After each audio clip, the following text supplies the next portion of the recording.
বড় লোকের শাড়ি কেনা। লাভলি ফোন করছে। হ্যাঁ বল লাভলি। আমি না ইভিনিং একটা পার্টি অ্যারেঞ্জ। ইভিনিং একটা পার্টি অ্যারেঞ্জ করেছিস? তুই কিন্তু চলে আসিস। ওকে ওকে, আমি চলে আসবো, নো প্রবলেম। ওকে। ও ওয়াও, কতদিন পরে পার্টির একটা ইনভিটেশন পেলাম। অনেকদিন ধরে পার্টির ইনভিটেশন পাই না।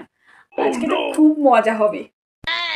কিন্তু আমি কোন শাড়িটা পরে যাব পার্টিতে? আমাকে যাতে সবার থেকে বেস্ট দেখতে লাগে। ব্ল্যাক কালার শাড়িটা পরে যাবো? নো নো, ওই শাড়িটা আমি ওই যে রোজের বার্থডেতে পরেছিলাম। নো, ওই শাড়িটা পরে যাওয়াই যাবে না। কিন্তু আমি তো পার্টিতে যাবো, আমার একটা নিউ শাড়ি নেই। নিউ শাড়ি ছাড়া আমি তো পার্টিতে যেতেই পারবো না। তাড়াতাড়ি রোহানকে ফোন করি, আমাকে তাড়াতাড়ি 50,000 রুপিস আমার অ্যাকাউন্টে পাঠিয়ে দেওয়ার জন্য। হ্যালো রোহান। কি বলবে তাড়াতাড়ি বলো, আমি খুব বিজি আছি, মিটিং আছে। আরে এত বিজি হলে হবে না, তোমার কাজের থেকে আমার কথাটা শোনা তোমার কাছে বেশি ইম্পর্টেন্ট, বুঝেছো? বলছি আমার অ্যাকাউন্টে এক্ষুনি 50,000 রুপিস তুমি পাঠিয়ে দাও। আমার একটা পার্টি ইনভিটেশন আছে, আমার একটা নিউ শাড়ি নেই। আমি এক্ষুনি শপিং করতে যাব, শাড়ি জুয়েলারি সব শপিং করবো, তাড়াতাড়ি পাঠিয়ে দাও। টাকা পাঠানো যাচ্ছে না। কি বললে? অ্যাকাউন্টে টাকা পাঠানো যাচ্ছে না? আমি কিচ্ছু জানি না, আমি শপিং করব।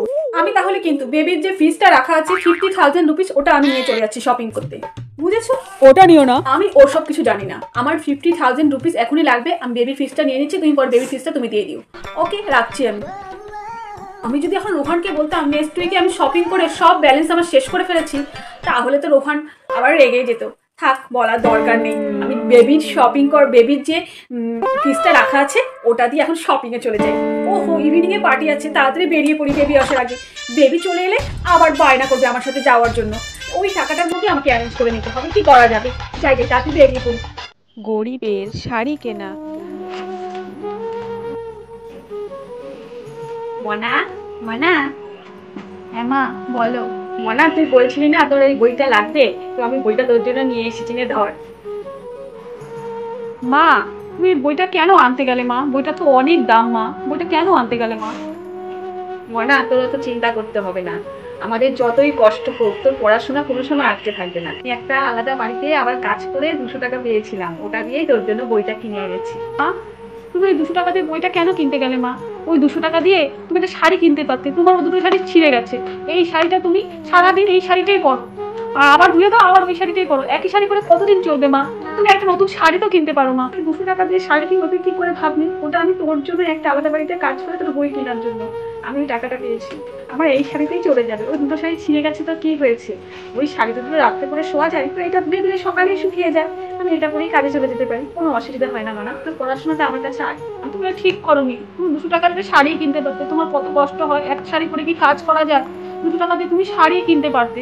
আমি নাহলে কারোর কাছ থেকে নোটস লিখে নিয়ে আসতাম, নোটস জোগাড় করে নিতাম মা আমি। কি বললি তুই? নোটস তুই জোগাড় করে নিবি? আমি তো সবই দেখি, সবই আমার চোখে পড়ে। তোর বান্ধবীগুলো তোকে নোটস দিতে চায় না, একটু লিখে দিবি তাও দিতে চায় না। ওই জন্য কষ্ট করে তোকে বইটাই কিনে দিলাম। তুই পরীক্ষা খুব ভালো রেজাল্ট করে ফার্স্ট হবে, পড়াশোনা কর, যাতে ভালো একটা চাকরি করতে পারিস। ওই চাকরি হলে তারপর আমার কোনো কষ্ট আছে? তুই তো সব দেখবি, আর কষ্ট পাস না মনা। আমার এই শাড়িতেই আমার চলবে, কোনো অসুবিধা নেই মনা। তুই পড়াশোনাটা মন দিয়ে কর, চাকরি করে তারপর আমাকে একটা সুন্দর দেখে শাড়ি কিনে দিবি। একটা কেন, অনেক অনেক তুই শাড়ি কিনে দিবি, তখন আমি আনন্দ করে পড়বো। তুই ভালো করে পড়াশোনা করে পরীক্ষা দেবে, আমার শাড়ি নিয়ে তো চিন্তা করতে হবে। আমরা গরিব বল, এইভাবে আমাদের চলতে হয়। দেখিস তো নুন আনতে বান্দা করে কিভাবে নতুন শাড়ি কিনবো বল? যার সময় তোকে একটা ভালো জামাও দিতে পারবি, পুরো জামাগুলাই দিয়ে পড়ছিস, আমার তো বলছিস নতুন শাড়ি কিনতে। তুই বলে কিনে দিবি রে মনা।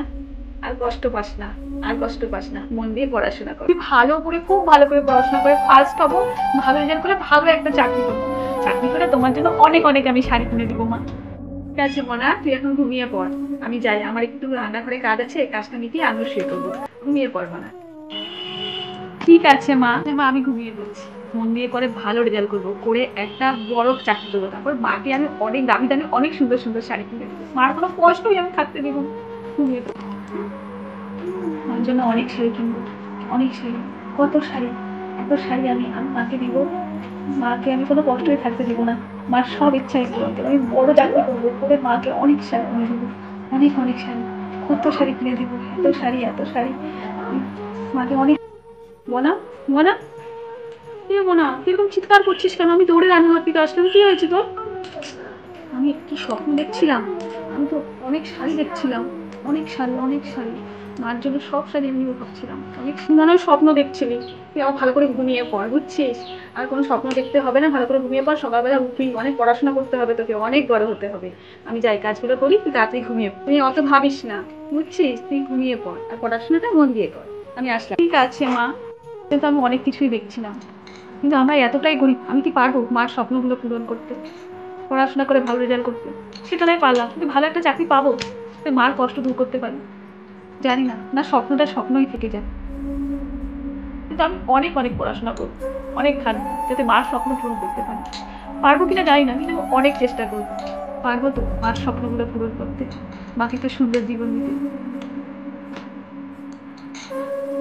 জানি না আমরা গরিবগুলোকে পেরে উঠবো কিনা, কিন্তু আমি অনেক চেষ্টা করবো যাতে মার স্বপ্নগুলো পূরণ করে মাকে একটা সুন্দর শাড়ি, একটা কেন অনেক অনেক সুন্দর শাড়ি যেন মাকে আমি দিতে পারি। আমি অনেক চেষ্টা করবো, আমি যেন পারি, আমি অনেক চেষ্টা করবো। গরিবদের স্বপ্ন কি সবসময় স্বপ্নই থেকে যায়? জানি না পারবো কিনা, কিন্তু আমি চেষ্টা